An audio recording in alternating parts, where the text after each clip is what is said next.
All right, we are waiting to hear from the White House any moment now on its reaction to the U.S. shooting down another Houthi drone. All of this as Israel says its forces are now in the heart of Gaza's second largest city. Fighting is only growing more intense by the hour as troops hunt down Hamas and search for hostages. Joining us now is Adam Boehler, Abraham Accords negotiator. Adam, great to have you back today. Thank you. First up, we are waiting this White House reaction to the Navy shooting down this Houthi drone. What are you curious to hear from U.S. officials on this development? I think the interesting question here, Sandra, will be what they do next, obviously. And so I just want to remind people, one of the first things that this administration did was take the Houthis off of the terrorist list, which was an unbelievable shift. And so now we're seeing some of the reaction to that. So this is all connecting because think of the Houthis, they're in Yemen, and it's all part of this Iran proxy war directly backed by the Iranians. And so now we have to show some spine and resolve here. You know, the New York Times wrote it up this way, talking about Biden's strategy facing a major test here as Israeli forces push into southern Gaza. We know that is happening right now as this escalates, Adam.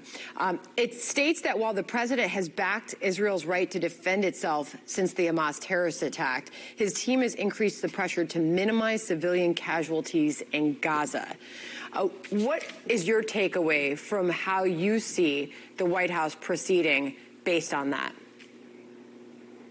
I mean, I think I'll use John Kirby's own terms, which is there has been no modern military force ever that has given folks a specific corridor and way out. And so the Israelis have gone to unprecedented extent to back up civilians here. And so one needs to credit them for that. At the same time, it is an impossible task. They need to eliminate Hamas, but they're doing it in a very small area.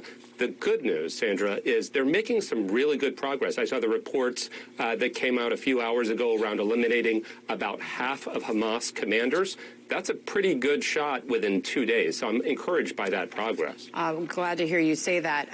This is from that same piece that I just mentioned on the president's strategy here facing a major test. It reads, administration officials insist they have meaningfully influenced Israel's actions over the last few weeks, thanks to the president's approach, and continue to do so. But the nightly phone calls between Washington and Jerusalem have turned increasingly fraught, and the public messages by some of the administration's top officials have become sharper in recent days. What is the risk if that is indeed the case, Adam? You get a bifurcated message. And so one thing I'll point to, Sandra, is the vice president's comments in her meetings with Arab leaders. A lot of her focus was, and I saw support on the Egypt side of not allowing Palestinians to cross into Egypt.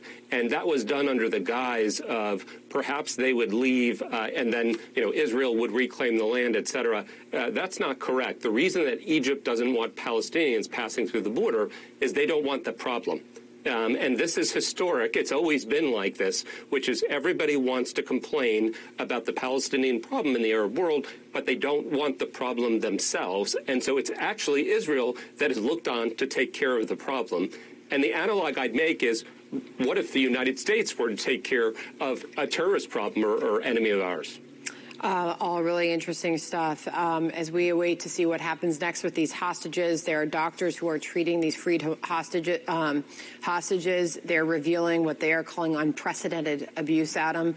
We have to rewrite the textbooks, said one doctor who has been visiting with these freed hostages. Just get a final thought from you as we await more information on who else may be freed.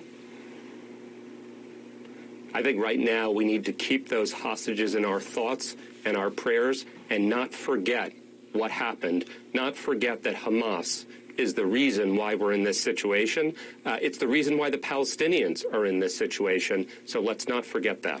Okay. Adam Boehler joining us here. Thank you very much, Adam. Appreciate your time. Of course, Sandra.